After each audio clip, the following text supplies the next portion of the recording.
Hey everyone, it has been a wild 24-hour news cycle. Had articles from news outlets around the world posting about Greg Prentice's passing and posting about the comments I made regarding Tampa General Hospital's intubation practices. Um, but of all the journalists that have been writing stories, the only one that's tried to contact me is this woman here, Deanne Lawrence White, with the patch. I did get another text message though from a former employer asking me, who, by the way, love to impose mask mandates on employees, asking me why there's news outlets calling and asking if I work there. And I don't know if it's some sort of a cancel culture attempt or what, but I'd like to encourage everybody. If they're facing mask mandates, it's time to look for an exit strategy. And right now, we have people facing vaccine mandates, and in particular, we have a lot of vaccine supremacists who are commenting and responding to all these media articles here. And that's what I'd like to talk about. Like some of the articles, their content, which in many cases is false, wrong, misleading. This particular article written by Patch.com isn't too bad. There's still some false things, such as we hear leveling baseless accusations, and of course, the media. They don't contact me. They don't contact the hospital, and they don't make any sort of attempt to investigate the claims about their intubation practices. But the reason why this story is taking hold, and the reason why they're incorporating this into Greg's story here is because many families are experiencing this and dealing with this. So, there's not much to see here. The only thing that I'd like to point out, first of all, and say regarding Greg Prentice is Greg Prentice was a great man in Hillsborough County. He mentored so many of us.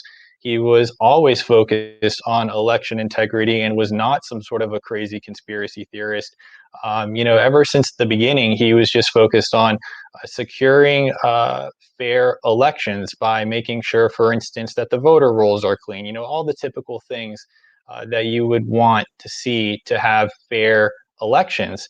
And he was constantly informing the community about our supervisor of elections, how Hillsborough County is like 98 or 99% registered, and that they have to like go to court essentially to get the supervisor of elections in Hillsborough to remove names off of the voter rolls. People that are no longer here, people that might be over the age of 100. They're dealing with just so much pushback whenever they're trying to clean up the voter rolls that it's very alarming. There's so many things that aren't transparent. And Greg was just always advocating for fair elections and for election integrity. And these stories here that are, by the patch.com or by Daily Mail over here, they're essentially trying to say that this guy who wanted to end Fauciism ends up dying of COVID-19. And of course, the one thing that I'd like to say is that he received, in my opinion, I don't know how he could have received good medical treatment with the experience that I had firsthand with Tampa General Hospital. And what a lot of the press didn't know, because they were conflating different stories, they were conflating my firsthand experience with my friend with what happened with Greg Prentice. But what happened with my friend was she had no difficulty breathing whatsoever. She was admitted to TGH because her daughter and son-in-law were out of town. They hadn't heard from her. It'd been a while, and she usually calls. So they asked a neighbor to go check in on her. And she had been suffering from brain fog, but she had no difficulty breathing at all. And they found her outside, sitting down on one of the chairs outdoors, just a bit disoriented, almost typical of what you'd expect from a COVID patient suffering from brain fog. But the neighbor was really panicked. I had my girlfriend on the way to go check on her, bring her to a hospital if need be. But the neighbor wanted to call 911 and wouldn't respect the wishes of the family that she don't call 911. She decided to call 911. And so the paramedics came. They took her to Tampa General Hospital. Upon going to Tampa General Hospital, she was immediately intubated. Immediately, without any contact from the family, without any permission whatsoever, and without any breathing problems, immediately intubated. I called and I talked to the doctor myself on the phone, and I had, of course, it was a conference call with the family, and I asked the doctor, "Why did you intubate her?" And they said, "Oh, well, she was very disoriented, so we didn't want her to somehow obstruct her airway, so we intubated her as a precautionary measure." And I was like, "Excuse me, we want her off the intubator as quick as we want her off the ventilator as quick as possible. You can't just do that. You cannot intubate someone without permission of the family." And she said, "Well, if it's medically necessary, actually we can." And I was like, "But you just said it's not medically necessary. You just said it was out of precaution." So that's when I started to realize that there's something very bad going on at Tampa General Hospital. I left a public comment at the Tampa City Council meeting, the soonest one that they had. I left a public comment about what was going on, and instead of actually taking what I had to say seriously, there was a former Tampa General Hospital board member on the city council who decided to say that what I was saying was dangerous, and whatever else he decided to say, and that people should still keep on going to TGH, blah blah blah. Just absolutely no effort made to investigate, or any willingness that I saw to investigate what I was saying, or to even just send an email, make a phone call to TGH, or just to even do the absolute minimum. No effort made. So fast forward, Greg goes into ICU, and he gets intubated. He dies the next day at Tampa General Hospital, and this is all occurring around the same time period. So we see the news articles come out, and what we see is really a lot of vaccine supremacists on the left. We see a lot of people who think that if you're not vaccinated, and especially if you're against mandatory masks, then of course you're going to die. You're living very dangerously. You deserve to die. These are low information people who aren't aware of some of the things that are coming out. For instance, they're not aware of this meeting right here at the FDA, the Biological Products Advisory Committee. I want to play some of the comments that have left here. These are all doctors leaving comments. Of course, there's studies and data to look at, but I want to go ahead and put this up on the screen and play some of what was discussed during this meeting at the FDA. Sorry about that. Israel is one of the most injected countries, and it appears from this data that this represents a clear failure of these products to provide protective immunity against emergent variants and to prevent transmission, regardless of how many additional shots administered. And this begs the question as to whether these injection rollouts are driving the emergence of the new variants. There's clear and present danger of the emergence of variants of concern if we continue with these alleged booster shots. Thank you. Thank you, Dr. Rose. Next speaker is Professor Retzef Levy. Good afternoon, everybody. Good afternoon, everybody. My name is Retzef Levy. I hope you can see my personal title slide labeled as slide A on the bottom right. I'm on the faculty of the MIT Sloan School of Management. I have no conflict of interest to disclose today, and my presentation represents only my individual opinions and does not reflect in any way on the positions of MIT. Next to slide B. Since the Pfizer's request for the approval of the boosters is partially based on the so-called study conducted in Israel, it is important to understand that the booster vaccination campaign in Israel was anything but a carefully designed study. In a matter of less than 6 weeks, Israel moved from its initial intention to vaccinate the over 60 population to vaccinating anyone above the age of 12, and it is now about to mandate booster vaccination for anyone to maintain green passport status. This does not allow any reliable learning, definitely not in such a short amount of time. And please understand that the adverse event surveillance system in Israel is truly dysfunctional, particularly around the booster deployment. I know from personal experience that the Ministry of Health in Israel does not address appropriately major concerning safety signals. Next to slide C. This leaves us with the question. I'm going to pause it right there. So the one thing the media does not seem to value, and even elected officials does not seem to value, is personal firsthand experience, which that doctor said he had. Now let's fast forward to the next speaker here. Okay, we'll just start right here. Slide F outlines 5 important considerations in doing so. They are self-explanatory. I hope you will hold off of approving this booster for broad use, at least until such a strategy is developed. Thank you for your attention. Thank you, Dr. Levy. The next speaker is Dr. Joseph Raymond. Hello. Please, if you can go to my first slide. Hello, my name is Dr. Joseph Raymond. No conflicts to declare.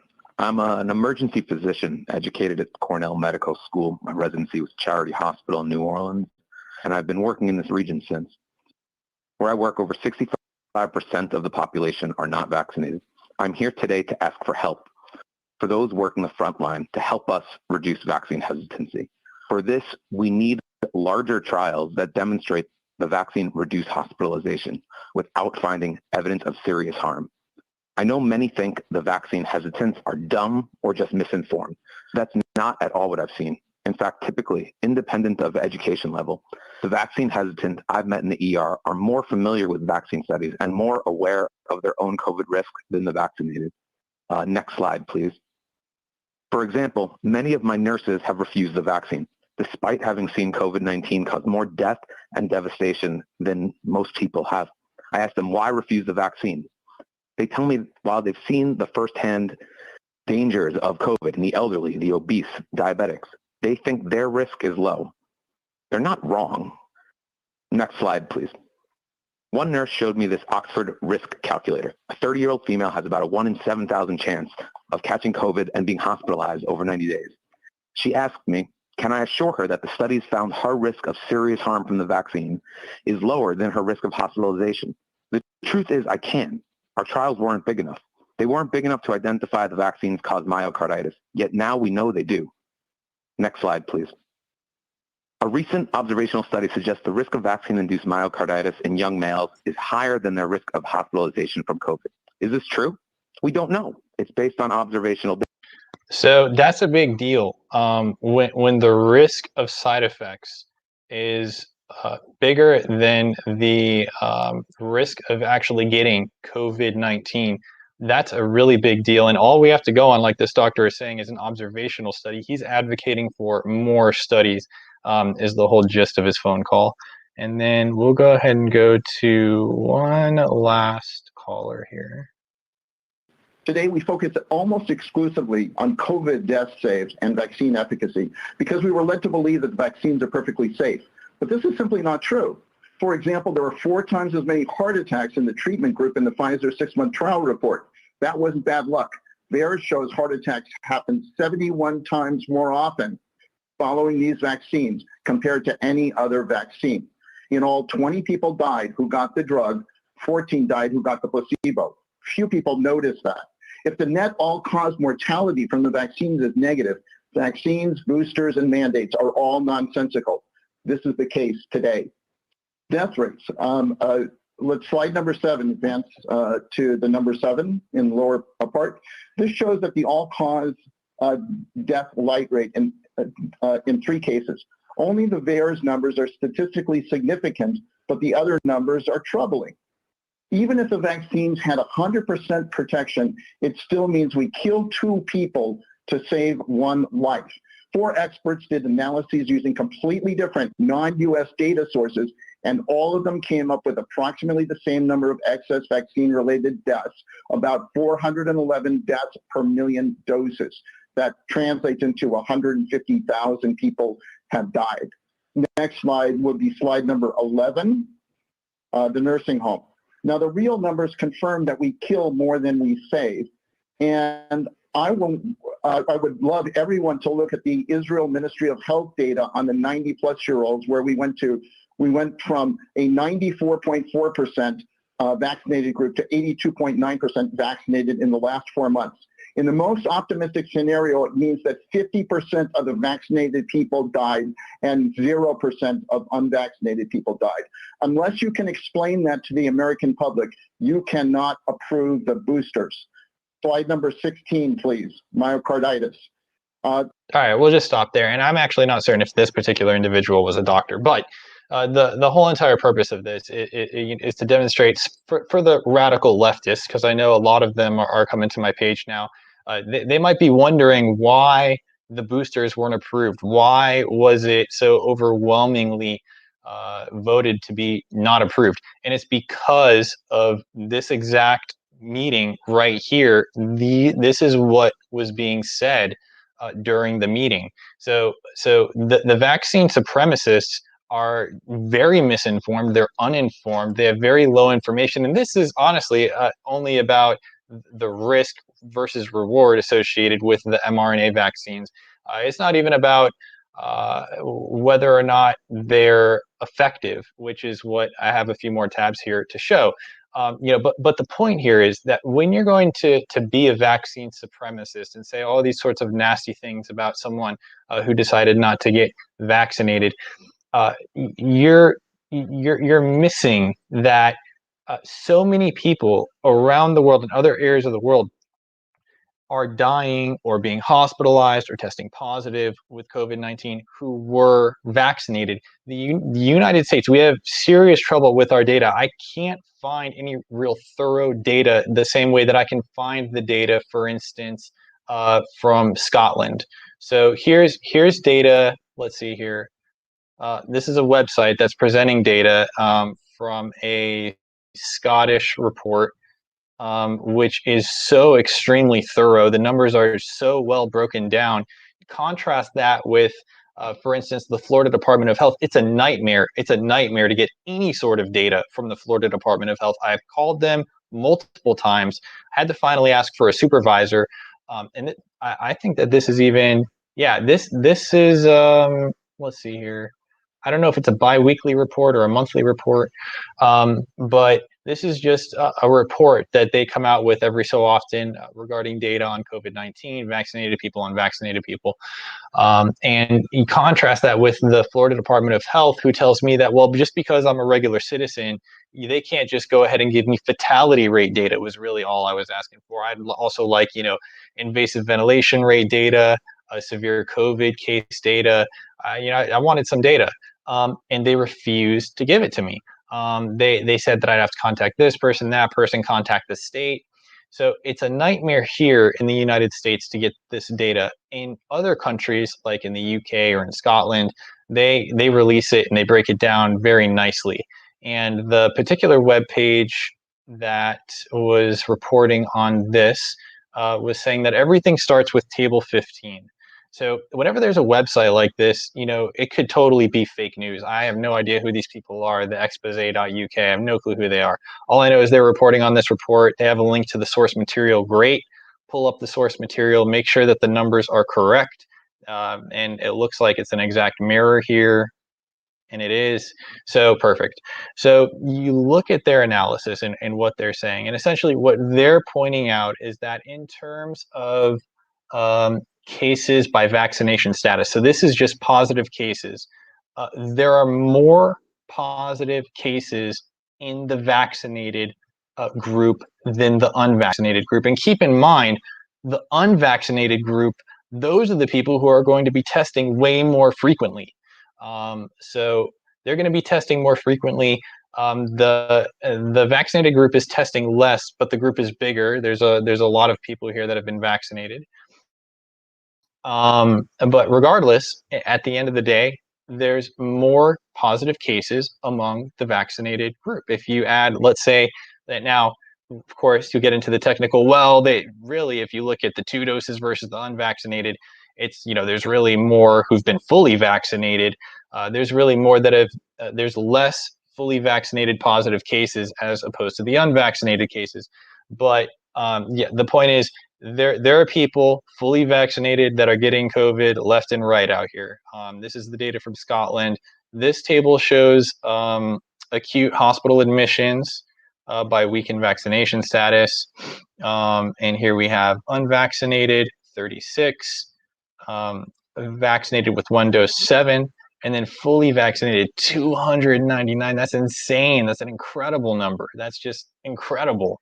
Like, where are you vaccine supremacists at right here? Like, what are you guys talking about? Somehow the human beings in the United States are different. Somehow these numbers don't apply to us. We're just made out of something different. Like, why? The countries that are actually providing detailed, extremely detailed, broken down data, this is what the data looks like.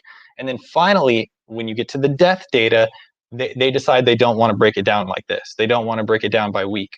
And they have this convoluted system right over here that's very hard to decipher and read because you can't break it down by week. So it's very hard to see what's going on here. There could be, massive amounts of vaccinated people dying, or it could be 50-50, or, we don't know. They decided that, oh, we don't want to break the deaths down like this for some reason. This is in Scotland. Okay. In the UK, on the other hand, they did break it down, which was great. There's a website right here. I have no idea who this is, chriswaldberger.substack.com. No idea. It could be total fake news. So you verify it by looking at the actual report, making sure that, what he's showing here is actually what's in the report. What is it, table 5? So go over here. So this is technical briefing 20. So they released this. It looks like it's a bi-weekly report. Because let's see here, the last one was on July 23rd. This one's August 6th. So technical briefing 20, table 5, we have to find here, table 3, table 4, and table 5. Okay, so let's see, do these numbers match up here? Got like 742, 670, 71, 742, 670, 71. Okay, so this website's not fake news. They're just displaying the report. And what do we have in the report here? Deaths within 28 days of positive specimen date. So they have it broken down by people that are younger than 50, people that are older than 50, and then they just add all the numbers up and you get the all case numbers. And so what do we have here? We have broken down very nicely.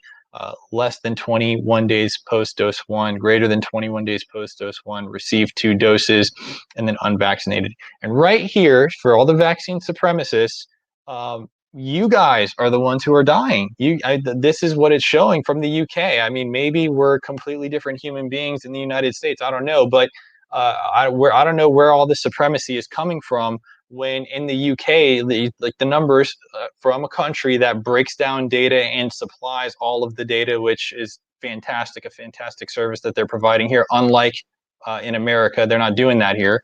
But in the UK, in these places where they're really breaking down the data and providing the data, this is what it looks like. So all the leftists here who are acting like they're on they're just superior, they're vaccinated, and the unvaccinated people are garbage trash who are putting everybody at risk, totally out of line. You guys are totally insane. So I just want to point that out, that you guys don't know what you're talking about. You're very low information. You get information from unreliable sources. I've seen the people that have come to my Facebook page from the articles that have been written. I know what happened. I know other people don't know what happened. I know exactly what happened, what the reporters are reporting on, and I've seen how they'll literally will take things intentionally out of context. They know that they're doing it. They take it out of context. They write the story. You guys go ahead and read it and believe it and think that you're informed and know what's going on. And the truth is, you guys don't have a clue what's going on. You guys don't have a clue that the mRNA vaccines aren't providing you a whole lot of protection. That's why the FDA was meeting to discuss booster shots and whether or not they should approve booster shots. It's to improve your immunity if you've been vaccinated, because what you've got with your 2-dose mRNA vaccines it's not enough according to the data. So yeah, I just want to point that out for you guys. There's other data too, of course. Israel, there's some Dr. Kobi Haviv. I looked this up and I looked up Dr. Kobi Haviv fact check to see if this is wrong, but he's saying that 95% of the severely ill patients were vaccinated and are vaccinated. 85 to 90% of hospitalizations are in fully vaccinated people. He's making some serious accusations. We'll just say it like that. He's saying some very important, serious things, and nobody's reporting on it. I look up fact check. I don't see anybody debunking him. I don't see even the fraudulent fact checkers attempting to debunk him. So all you leftists that think that we're pieces of garbage because we don't want to get vaccinated with an mRNA vaccine that has yet to prove itself. you guys need to really reconsider your disposition. And you know, you guys really need to, you guys need to do something. I don't know. Let's see here. Okay, here's something from the United States that I just wanted to show. From the Centers of Disease Control and Prevention. Of course, we don't have the data broken down. What we have is a report. And what they're doing is they're blaming the breakthrough infections, which are the COVID-19 infections in vaccinated people. They're blaming it on large public gatherings. Okay, but here's the numbers right over here. Approximately 3/4 of cases occurred in fully vaccinated persons. And this is in a region where they have a 69% vaccination rate. And what they define as fully vaccinated, by the way, are people who have completed a 2-dose course or a single dose of the Johnson & Johnson vaccine. And it's been more than 14 days since they had their vaccine. So that's, I mean, that's just ridiculous, in my opinion, to just show those numbers, you know, of people who have been infected more than 14 days after. Ridiculous is just so bad. But still, even with that requirement in place, you're still dealing with 74% of the cases occurring in fully vaccinated individuals. So, and I believe it's talking about specifically the Delta variant cases.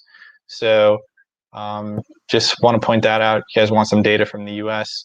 But what we really need is the data broken down from whether it's a state departments of health or the federal Health and Human Services Agency or the CDC or whoever. And then finally, I want to bring everyone's attention to the Eastern Virginia Medical School Critical Care COVID-19 Management Protocol, which has been in place for well over a year. So Dr. Merrick, who is the Chief of Pulmonary and Critical Care Medicine at the Eastern Virginia Medical School, developed this protocol. And there's something for ICU patients, for instance, called MATH, which is methylprednisolone, ascorbic acid, thiamine, and heparin. Notice the horse dewormer that everyone loves to call a freaking flea medication or a horse dewormer. Total nonsense. The horse dewormer is not on here as part of the protocol. It's actually vitamin C is what's featured most prominently in the Eastern Virginia Medical School protocol for ICU patients, but they have it as part of the protocol for people who want a prophylactic protocol, or so for prophylaxis here we have vitamin C. For symptomatic patients at home, we have vitamin C. For mildly symptomatic patients, we have vitamin C. For essential treatment, dampening the storm, vitamin C. And let's see here, you know, these are patients in the ICU. Additional treatment components, blah, blah, blah.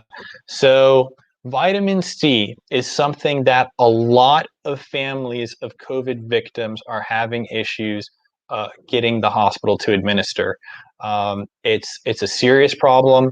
The hospitals will say that they don't have it. It's not on their formulary. After all this time, even a year ago, people were running into these issues. And of course, you see it here that the Eastern Virginia Medical School and all of the institutions that have adopted this protocol, they're all administering the vitamin C. What is their fatality rate compared to Tampa General Hospital, for instance? What's their fatality rate compared to, I don't know, compared to anyone?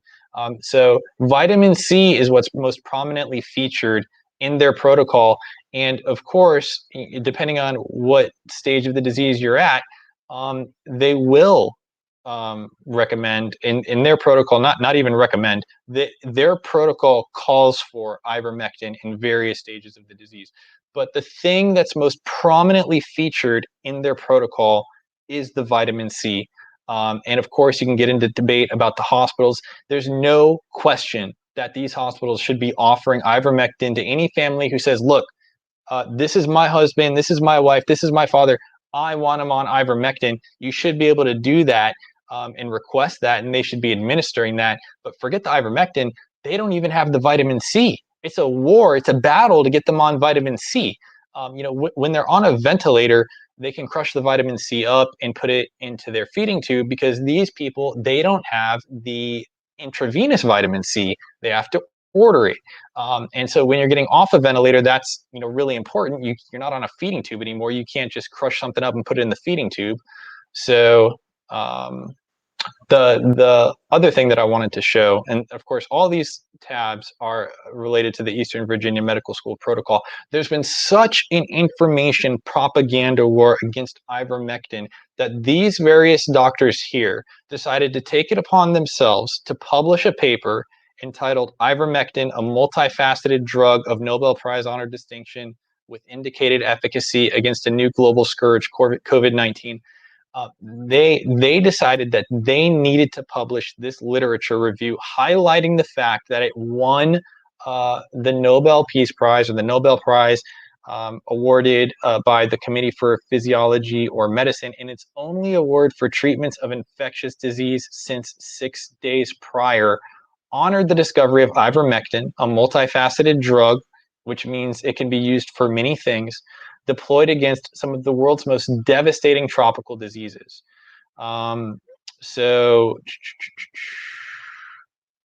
more than 20 randomized clinical trials have tracked inpatient, outpatient treatment. 6 of the 7 meta-analysis of ivermectin treatment, randomized controlled trials reporting in 2021 found notable reduction in COVID-19 fatalities with a mean 31% relative risk of mortality versus control.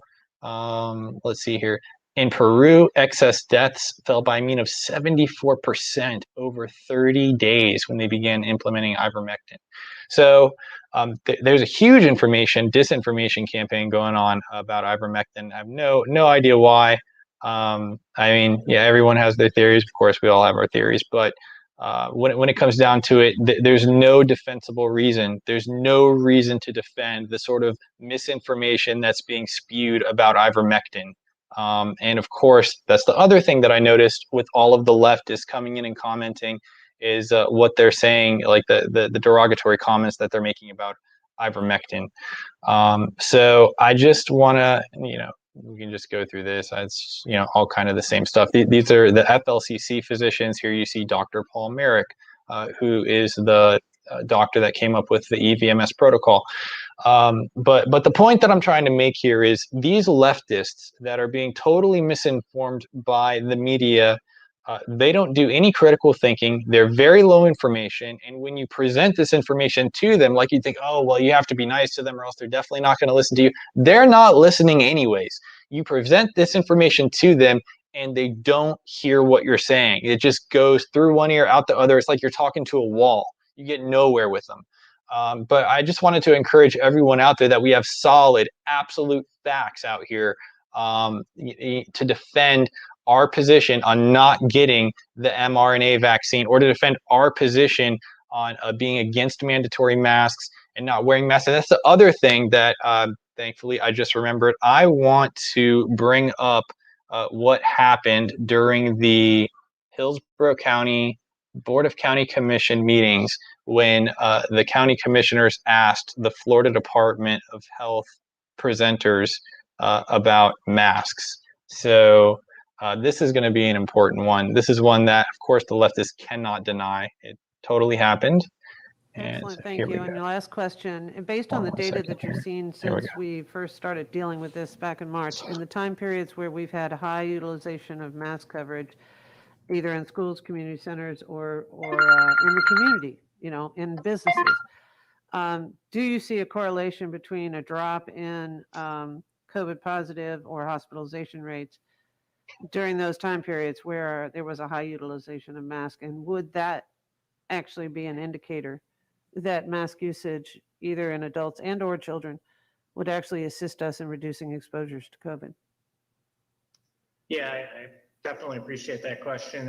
And we get into a little of a chicken and egg situation with some of this, in that, when we see case counts rising is when we start to implement a variety of mitigation measures, including, we've used closing down businesses and shutting down certain establishments. We've used masking. We've encouraged social distancing, so being able to tease out the impact of each one of those measures becomes pretty challenging. It does seem that the collective effort that was put in during the winter wave and then the summer wave in the past, the collective mitigation measures do have an impact on reducing the transmission moving forward, but it is really difficult to point to one mitigation factor over another. So, to all the crazy leftists out there, this is Dr. Weiss, who's he's an epidemiologist with the Florida Department of Health. This is the answer that, let me switch it over to full screen, I guess. This is the answer that you receive when you ask directly, do masks reduce infections? It's a yes or no question. It's like, yes. Do they help, or do they help reduce infections? Yes. That's not the answer that they gave. That's not the answer that they gave at all. So again, the leftists are totally misinformed about masks. They're misinformed about masks. They're misinformed about the vaccines. And it's just wild to see them spew their hatred and their ignorance on my Facebook page, and I'm sure on the comment section of all these different news articles that have been released. So I guess I'd like to close by encouraging the journalists out there to cover the use of invasive ventilation at these hospitals. It's a big story. It's a very big story. There's so many people, nurses, that'll totally come forward. They don't have anything to lose. They can go just get another job, honestly. They don't have anything to lose by coming forward. There's families. There's so many people that can give you detailed accountings of their experience dealing with hospitals that just throw people on a ventilator. Why are they throwing them on a ventilator? Is it for the reimbursement that they receive? Is it because that they don't have to deal with a conscious patient? The patient's just there sedated on a vent. That's something that you guys can write about, but it's a story worth pursuing. You definitely you have so many different sources that you can use, so many people that you can call, interview, get details about this on. And so I'd really like to see the media report on this and to report honestly. Yeah, I guess that's what I have to say. That's my response to all this craziness that's been going on with all these news articles and everything. And I know that Greg Prentice would be proud to see that his death is in some way bringing light to this terrible, terrible tragedy that's happening all across the United States. It's not just in Florida, and it's not just at TGH. I believe it's happening all over the country. I've heard so many more reports since the news started covering this and stories started coming out. And I really hope the reporters pursue this and go ahead and make a name for yourself doing something that helps the community. And this needs to be investigated. The hospitals need to stop. It's illegal to intubate someone where it's not medically necessary and who didn't give you their permission when you don't have the permission of the family. To immediately intubate someone who doesn't have any breathing problems, it's illegal. And using invasive ventilation as a first-line treatment results in an ultra-high fatality treatment protocol. And that's what these hospitals, that they're losing patients left and right. Stop blaming it on the COVID-19 and start looking into the treatment protocol and the use of invasive ventilation. So that's what I have to say. Thank you.